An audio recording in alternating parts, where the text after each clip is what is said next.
హోలీ అన్నది మనం చాలా హ్యాపీగా తర్వాత చాలా కలర్ఫుల్గా ఫ్యామిలీతో ఫ్రెండ్స్తో జరుపుకునే పండుగ. కానీ హోలీ తర్వాత తీసుకోవాల్సిన జాగ్రత్తలు చర్మానికి మరియు హెయిర్కి చాలా ఉన్నాయి. నేను doctor Deepti Chigullapalli, consultant dermatologist, నిరిషియస్ skin shine clinic. Post Holi after playing మనం తీసుకోవాల్సిన జాగ్రత్తలు ఏంటి? సో ఇన్ కేస్ మనకి అలర్జీస్ అవి ఏమన్నా డెవలప్ అయ్యాయి అనుకోండి, సొంతగా ట్రీట్మెంట్ చేసుకోవడమో లేకపోతే మెడికల్ షాప్లో వెళ్ళి ఏదో మెడిసిన్ తీసేసుకొని అడిగేసి వాడేయడమో, లేదా ఇంట్లో ఏదో ట్యూబ్ ఉందని చెప్పేసి అది వాడేయడం కాకుండా ఒక సర్టిఫైడ్ డర్మటాలజిస్ట్ని కన్సల్ట్ చేసి దానికి పరిష్కారం తీసుకోవాలి.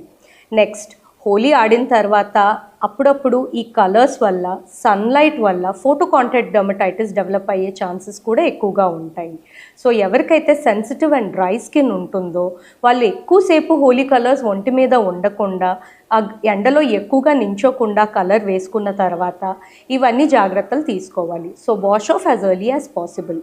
డ్రై స్కిన్ ఉన్న వాళ్ళు సెన్సిటివ్ క్లెన్జర్స్తో వాష్ చేసుకోవాలి. అట్ ద సేమ్ టైం బాగా ఆయిలీ స్కిన్ ఉన్న వాళ్ళు సాల్సిలిక్ బేస్డ్ బాడీ వాషెస్ కూడా వాడొచ్చు. These are very safe, but whatever it is dermatologist certified ప్రోడక్ట్సే వాడండి. Thank you.